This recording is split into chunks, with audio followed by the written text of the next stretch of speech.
अब इतनी सुबह यहाँ क्या कर रही हो? सवाल पूछना था। ऐसा कौन सा सवाल है जो इंतजार नहीं कर सकता? सवाल बहुत पुराना है, जवाब मुझे फौरन चाहिए। पूछो। अम्मा को किसने मारा था?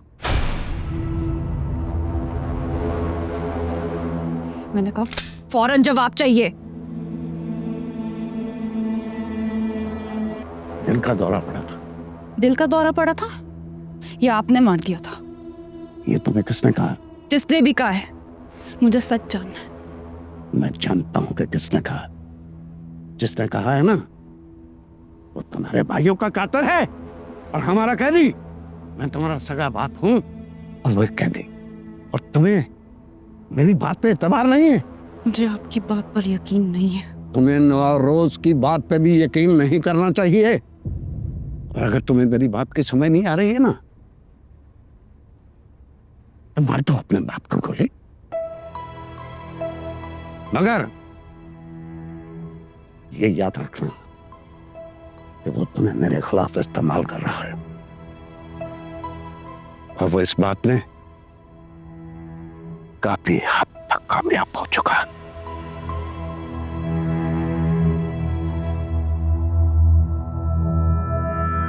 नौरोज आदम को मैं आजाद कर रही हूँ।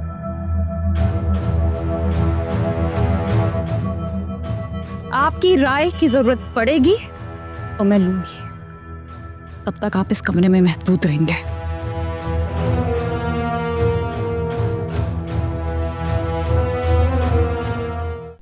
दफा हो जाओ। आप सिर्फ 1 मिनट मेरी बात सुन लें। दफा हो जाओ। क्या मुश्किल है समझने में? मुश्किल तो कुछ नहीं है, मगर मैं जो आपको बताने जा रही हूँ, हो सकता है वो आपकी आने वाली मुश्किल को जरूर कम कर दे। अगर तुम्हारी बात काम की नहीं हुई ना, तो निम्रा जो तुम्हारे साथ करती है सो करती है। मैं तुम्हारे साथ वो हाल करूंगी जो तुम उम्र भर याद रखोगी। कल रात अना आई थी यहाँ। नवाब साहब की बेटी। दिमाग खराब हो गया तुम्हारा? जानती हो क्या कह रही हो? जानती हूँ क्या कह रही हूँ, तभी तो आपको बता रही हूँ। अना आई थी और काफी देर तक शामिर साहब के कमरे में बैठी रही, और उसके बाद बड़ी बेगम साहिबा के कमरे में चली गई और काफी देर तक लॉन में चहलकदमी भी करती रही। फिर उसे शामिर साहब गाड़ी तक छोड़ने भी गए थे। अगर ये बात झूठ हुई ना, तो तुम्हारी चमड़ी को उधेड़ के जूतियां बनाऊंगी। आप मेरी जबान खींच के तलवे में फिट करवा दीजिएगा अगर मेरी बात झूठी निकली तो।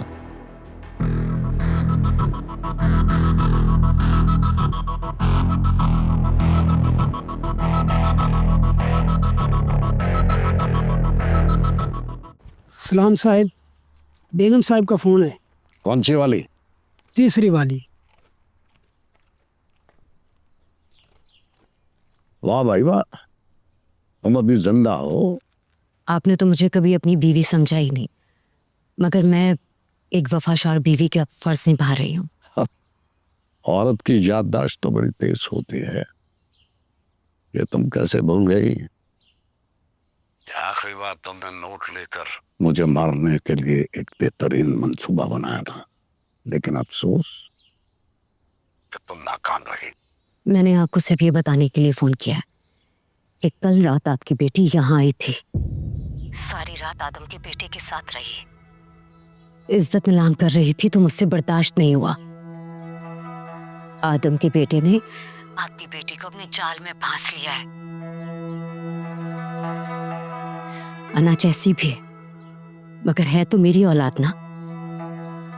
बस हो सके तो मुझे माफ कर दीजिएगा, मुझे पछतावा है। क्या करे, बच्चे बड़े हो जाते हैं तो बाप की कहां सुनते हैं।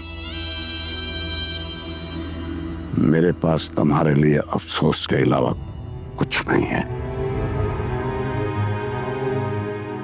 एंजॉय। मैं आपको बता रही हूँ, इसी जगह मैं अपनी जान दे दूंगी। इसी तख्त के नीचे मेरी कब्र बनेगी, फिर आप उस पे बैठ के ना अपनी सियासत कीजिएगा। आराम से बच्चे, आराम से।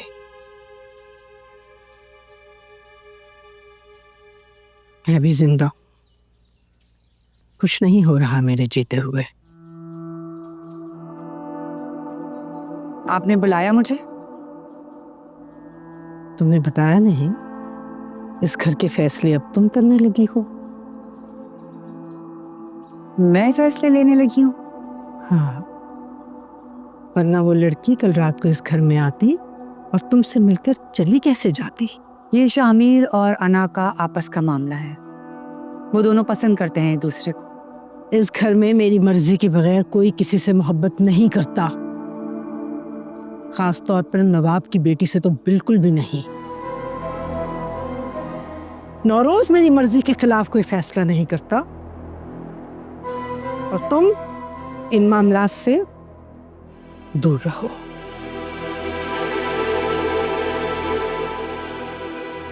शामिर को इस मामले में क्या करना है मैं बेहतर जानती हूँ। साहब तो है नहीं घर पे। शामिर अगर आपकी बात मानता है तो मुझे कोई एतराज नहीं है। आप बात करके देख लीजिए।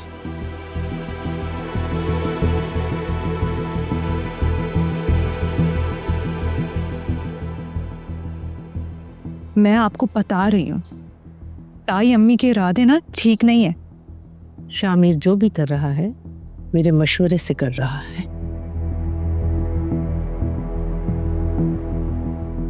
जंग और मोहब्बत में जल्दबाजी ठीक नहीं।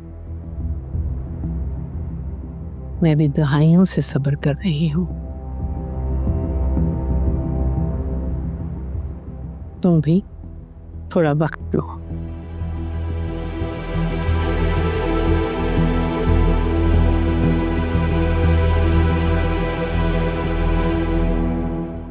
खेल हमेशा तुमने अच्छा खेला है। हाँ, पर बदनसीबी से कोई मुकाबले का खिलाड़ी नहीं मिला। खुश फहमी और खुद एतमादी में मामूली सा फर्क होता है। अगर जीत करीब आती हुई नजर आ रही हो तो आदमी को और भी मोहतात होना चाहिए। क्या पता कि सामने वाले ने कोई चाल बचा के रखी हो। ऐसा तुम मेरे बारे में भी तो सोच सकते हो। कैद में होने के बावजूद मैं कितना पुरसकून हूं और तुम आजाद होने के बावजूद कितने बेचैन। ये बेचैनी बहुत थोड़ी देर के लिए है। तुम और तुम्हारा बेटा मेरी बेटी को बरखला कर अगर ये समझ रहे हो कि तुम जीत गए हो तो ये तुम्हारी भूल है। भूल। तुम ही से सीखा है ये सब। चोट वहां करो जहां सबसे ज्यादा तकलीफ होती है। तुम्हारी बेटी को पता चल गया है कि तुमने ही उसकी मां का कत्ल किया है।